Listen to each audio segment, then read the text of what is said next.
and let's all rise for the Pledge of Allegiance. I pledge allegiance Allegiance, United States of America, America, the republic for which which stands one nation, under God, liberty and justice. justice for all. remain standing for a moment of silence in honor of fallen firefighters and first responders that we have lost since our last meeting.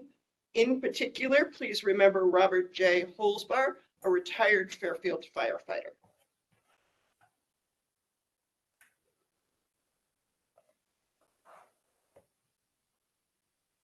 Thank you. Please be seated.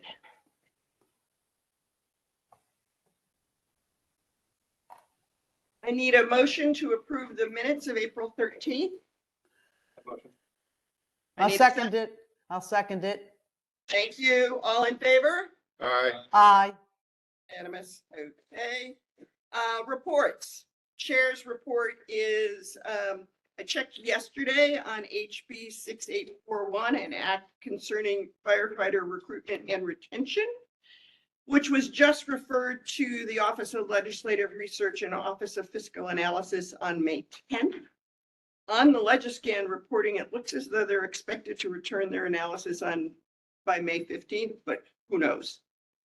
And that is something we want. It has a lot of the features that we've been talking about implementing and trying to find the funding for, and it has funding, hopefully.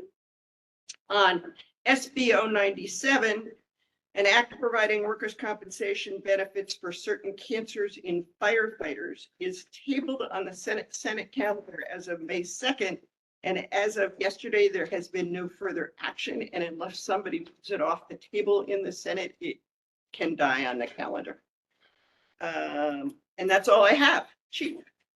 And I can add to a couple of those items. Hi. Hey, Liam. How are you? We have a full house. So on the cancer bill, Yeah. so I went to the Joint Fire Service Council meeting this week, and there is negotiations that are occurring between the UPFFA and CCM. Good. The two primary participants in crafting language. And I talked to our own Caitlin Pereira, who has been tracking that as well.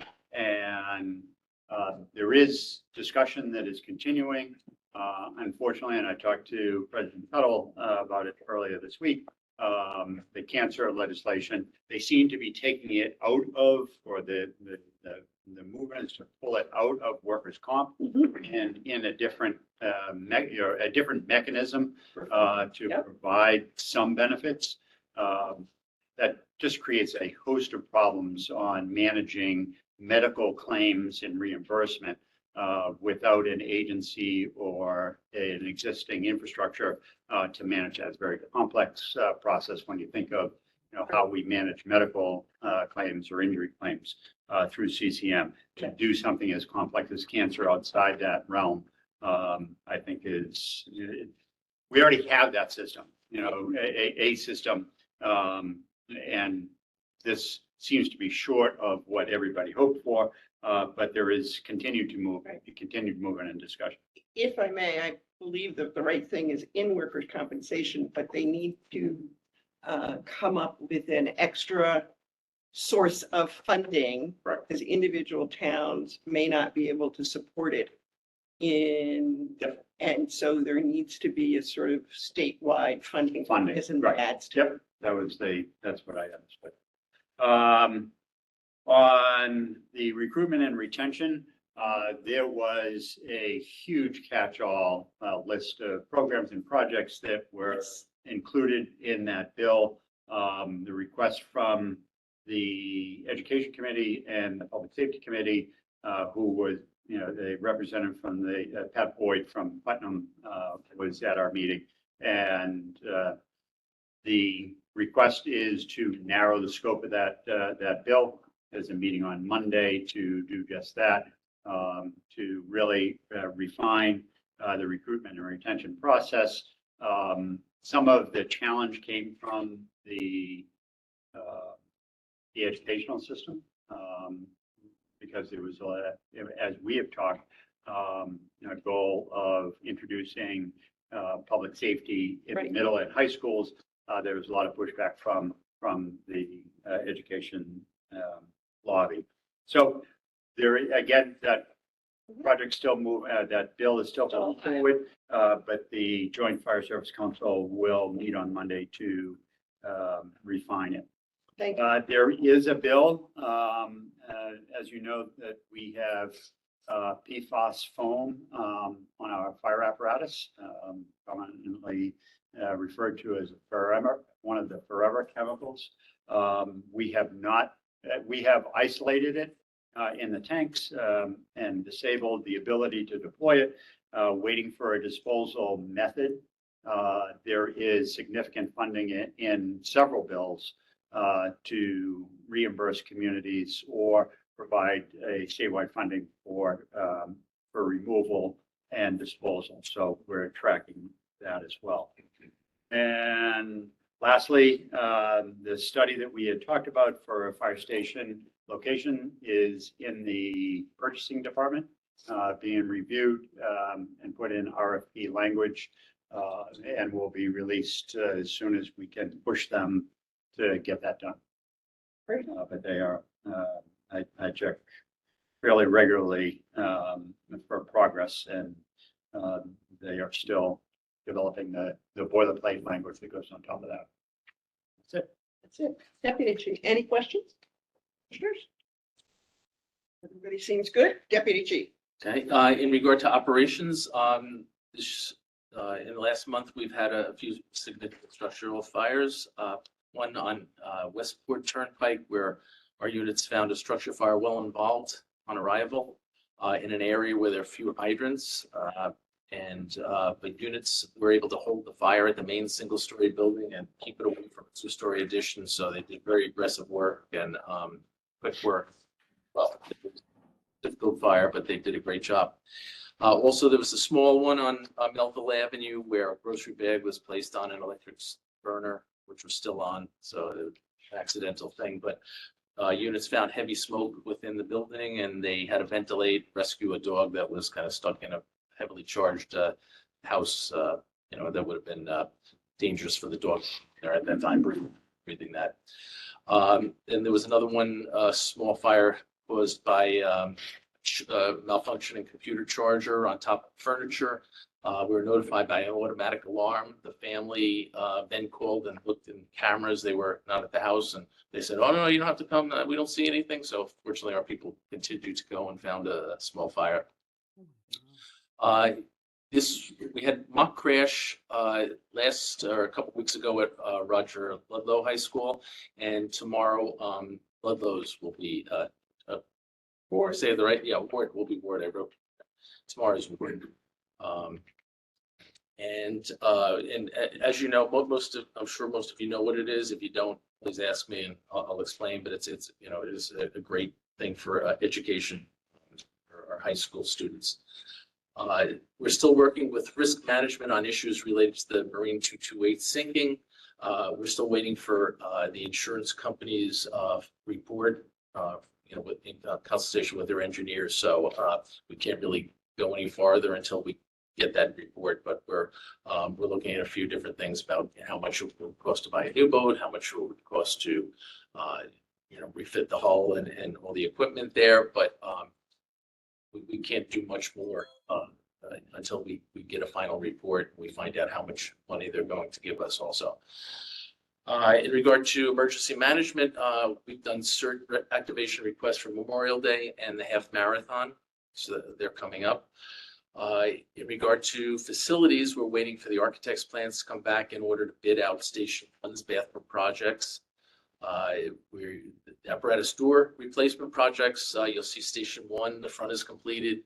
The rear is it's complete, well, semi-completed. They gave us all glass for some of the panels. We're changing out the top panel and the bottom panel are supposed to be solid. So they changed out, I think, one or two of the back doors. We're still waiting for parts to come for the others, and that'll be done pretty soon. Station 2, they've been working on. I don't know if they finished the front of Station 2. 2 doors are done, 1 left to be done. Okay, so they're working. They had a funeral, I think it was yesterday, so the worker was going to come back. I think it's tomorrow then or so. So that project is underway, which is great. The records management bid just went out yesterday to replace our sunsetting records management system, Firehouse. Let's see, and that was my report. Excellent. Any questions, commissioners? Okay, is anyone here from Southport Volunteer Fire Department? I am, but I know of this time. Oh, hi. Thank you. Thank you for coming. Stratfield? Okay, look, 1426. Chief mentioned cancer. Yeah. So that you all know, 1426 will only support workman's compensation in a cancer bill. If not, we'll be asking all our representatives to vote against any other bill that doesn't include it in workman's compensation and have it as presumptive. We know that the cost to the towns is a straw man that's been put up by CCM. We know there's 2 ways. We know it. One, because they won't tell anybody what the number is. If they knew it was some astronomical number, they'd tell you. The other reason that we know it is that Senator Austin has shown us the documentation that since 10 years ago, when workman's comp was allowed to negotiate their prices like regular insurance companies, the cost of the towns and municipalities has steadily decreased. So there's plenty of money in there to fund this properly. This extra something over here that anyone who knows, I don't know a lot about insurance, but I know that insurance only works when you spread risk. So if we put $40 million into something, and we only have 3,000 people drawing from it at $1 million a whack, it isn't going to take too long for that to become insolvent. It's a bad idea. The chief had mentioned PFAS. We also have a PFAS issue. The International Association of Firefighters is currently suing the NFPA. The NFPA mandates that, or in their standards, that the gear has to have PFAS in it. So there's no way to make gear that would be NFPA compliant and not have PFAS. So we have no PFAS free gear. So we're currently in a lawsuit with the National Fire Protection Association to remove that from their regulations. The deputy brought up the fire that we had on Westport Turnpike that happened the day after our last meeting. It was on Westport Turnpike. Those of you who've been to a couple of these meetings, I mentioned that street by name. I was actually a little surprised that I didn't get a visit from the state fire marshals asking for where my alibi was, because it happened exactly like I said it would. We had a few issues. One, extended response times. We did not achieve the NFPA minimum on-scene personnel for more than double the minimum standard. This included a second unit, car 3, happened to be at Station 5. All came in and on the ramp. So they responded as fast as Engine 5 did, well, quicker because they can drive faster. Being in district already to respond to automatic aid. Automatic aid was requested immediately. Captain Gamola, Chief Gamola was Captain Gamola at the time, was the person who did all the hydrants, if you remember, at the north end of town. We did put all the hydrants in. So he knows that that's a place that didn't get hydrants. So we immediately called for Easton. As soon as we were dispatched, we had called for Easton. As close to automatic aid as you could get.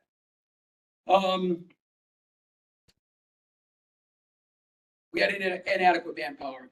Units arriving were all below the minimum NFPA staffing requirements, and our ladder company only had 2 members. There is ample evidence to prove that crew size affects the health of fireground personnel. The #1 killer of firefighters on the fireground is overexertion, stress, and medical, which accounts for 53.9% of fatalities. That comes from a study, firefighter fatalities over a 10-year period, 2009 to 2018, Campbell and Moelis. I hope I'm pronouncing that right, 2019. Research demonstrates that firefighter activity dramatically increases the risk of suffering a cardiac event. In fact, a firefighter is 10 to 100 times more likely to suffer sudden cardiac death after firefighting than a firefighter engaged in non-emergency duties. Kales et al. 2007, Smith, Haller et al. 2019.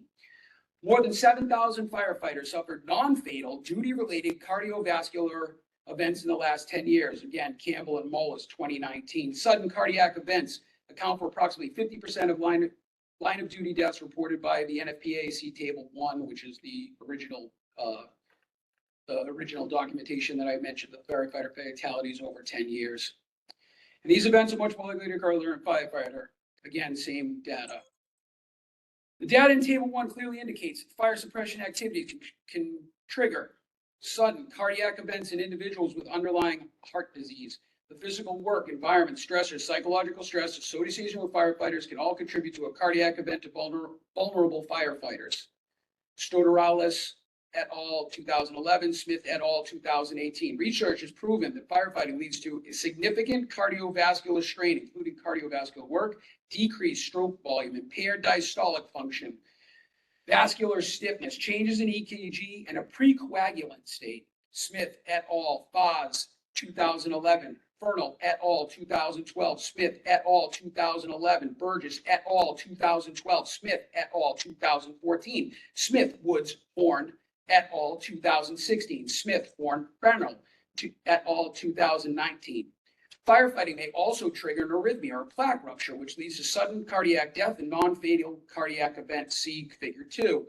Cardiac strain related to crew size was assessed during the NIST residential fireground experiments, Barr et al. 2014, which have been mentioned numerous times in front of this body.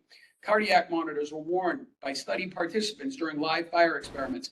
Heart rate data was compiled and analyzed according to job assignment and crew size. The average working heart rate responses at firefighters on the engine declined as crew size increased from 3-person to 4-person and 4-person to 5-person. The study concluded the average working heart rates of firefighters were higher when smaller crews were deployed. The combination of long work times, higher working rates when a 2-person or 3-person crew were deployed demonstrates that smaller crews experience considerably more cardiovascular strains than larger crews deployed to fight a fire of the same size. From this information, the evidence is clear that inadequate manpower absolutely played a significant role in the firefighter who was injured on Westport Turnpike. Turnout gear. Despite the best efforts of our training division, our members do not all have a second set of gear. Supply chain issues aside, we are not ordering enough to mitigate this problem. If the town refuses to properly fund basic safety gear, then the only alternative is that members who do not have clean, proper fitting gear must be taken out of service until the gear is clean and dry and they are replaced by other personnel to maintain minimum staffing. Safety officer. There was no safety officer in town or with the town vehicle to respond to this incident. Our safety officer only has his car when on duty. That meaning that on Friday, if he was in town, he would have to drive all the way home to get his car responding. There may be more concerns we don't know until an after-action report is done. And we believe this should be brought to the attention of the risk manager as well. Any questions? What's the issue with gear? It was a supply chain issue with the turnover we've had. We don't have a second set for everybody. So when it gets contaminated, we have some spare sets here, but if they don't fit, then there's no gear for it. If I may add. Oh, yeah. So, so in compounding that, and we were probably in 2017, 2018, we developed a matrix to replace turnout gear so that we could forecast, like everything else, like all big expenses. And we're operating, so everybody would have a new set and the second set would be older. We just were inspected by OSHA. OSHA said all gear over 10 years, without exceptions, has to be retired from service. So we took, and I don't know how many were taken out of service, actually removed from the firefighter's possession so that it could not be used. We have $30,000, $40,000 worth of gear that has been purchased or we're awaiting delivery this year. We have $90,000 that is appropriated next year. And we will buy, 24 sets of gear from that. As a matter of fact, I asked the training director who manages the turnout gear today to give me an assessment of how many firefighters, after those two purchases are complete, how many firefighters will be without a second set, so that we can either divert funding or seek additional appropriation, because we can't wait till the next appropriation in the budget year 25, 26 or 24, 25. So I asked for that information today. We have a matrix of how many sets are being forecast for the current and next 3 years. I'm asking him, where does that leave us? Because I don't have, and he wasn't able to provide, this is how many we're short today. But I will continue to work on that so that supply chain issues aside, we can get everybody with a second set of gear. It's a priority. Anecdotal, I think it's 20-ish people that don't have 2 sets of gear, That, don't have, yeah, I, I think. whatever that number is how it will be impacted by the current purchase delivery, which is pending, and the $90,000 appropriation that will allow us to buy gear on July 1. After that, I need to understand if we will still be short. Okay, again, because I don't know, is there gear that we're waiting on arrival for? Yes. Oh, okay. Yes. $60,000 worth. 17 sets were ordered that we're waiting arrival and. And getting- supply, I had heard supply chain issues. with that. Yeah. that You can't move the process any quicker. They can't get the Can material. we set it up so that we can issue the RFP, or what do we have to issue on July 1? Oh, we have, Yeah. we So that. we already have a bid. We can place the order immediately. Okay, As a matter of fact, we might do exactly what we did today on the other issue is, the money is already Get in in the the queue.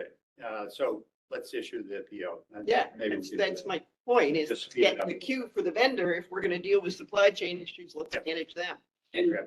forgive me, because I was a few minutes late, so I didn't hear the beginning of Chief's thing, but arbitration, we're probably not going to see a ruling until July, maybe August. Okay. Did you get an update? Because the last time I asked, They have I meetings in was June. told June 1st. They have a meeting on June 18th. So So, that's bad news. yeah, the only meeting they've had so far is the arbitrability of manpower. Okay. And there's no ruling, that will just come all at the end. Okay. Hang on, What's I think we had a Yes. couple of questions. Actually, it was a question for the chief and sort of the union president. In your forecast of purchasing the gear, Mhm. are we sort of taking into consideration the possibility of adding manpower? Okay. Included in the numbers. Okay, I just want to make sure. 'Cause Yep. I don't want to all of a sudden, you guys come through, Right. with arbitration and now all of a sudden it's like, well, that's great. We can hire these guys. We have no gear for them. Well, I think, and that's No, one of the. If, I'm sorry, go ahead. I was gonna say, I imagine that that's one of the costs of, hey, I'm gonna hire a firefighter. Right. I'm hiring 12, that means I need 24 sets of gear. Yep. We have added 4 new firefighters in our projection out of the 90,000.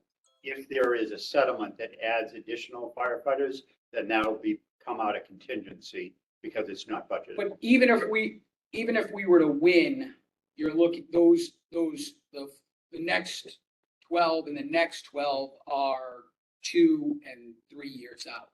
Right. Because in ours, the last 3 don't come in Until until July July June 30th, 30th. 25, Yeah. Right. June 30th. Well, it's going to come over 4 academy cycles. So it'll Yeah. come pretty quick. Right, so I just want to make sure that in the planning stages. Yeah. We are considering the fact that. Yeah. We may have to purchase additional, and I don't want it to get lost in the supply chain and that's not And- having Can't gear put for them. firefighters on duty if they don't have gear. Should we win our lawsuit, we're gonna have to buy a lot more. Okay, Just Yeah. what's the status of the firefighter injured out of it? He's got out of he went to the hospital from the fire scene, got out about 10:30, 11 o'clock that night. He's back to work, yeah. Okay, He's good. he's a workhorse. you had the same question. Okay, That's all right. good. Anyone else? Okay, thank you. Thank you. Search, Yes, she's not gonna be here, so what I said was just. all. covered it, okay. We don't have any donations. Your package does include a thank you note from Ms. Browning for the firefighters' efforts at fire on her home on April 19th. Any old business? Can I go back just to that? Yes, Which fire was that? I think was she was the fourth, I think it was West four Norfolk? 14. Yeah. Okay. 14? Yeah. West, Yeah. Okay. Yeah, okay. I think she said the 19th, but okay. Yeah. And, okay, any other questions? New business, I'm gonna ask Commissioner Finneran to make a motion and get a second, and then I'm gonna lead the discussion by some background.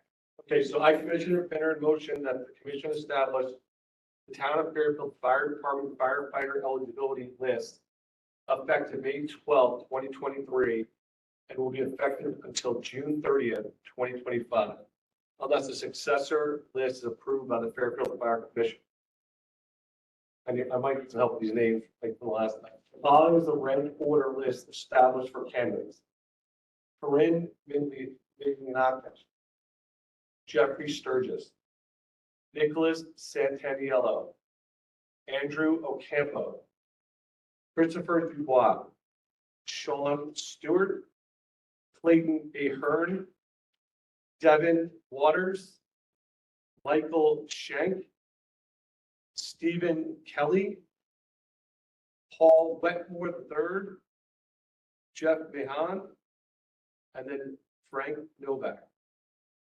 The town of Fairfield, with the approval of the Fairfield Fire Commission, made its discretion to bypass candidates without fire academy or food certification training to meet unanticipated and immediate needs of the fire department. I need a second. Liam seconded.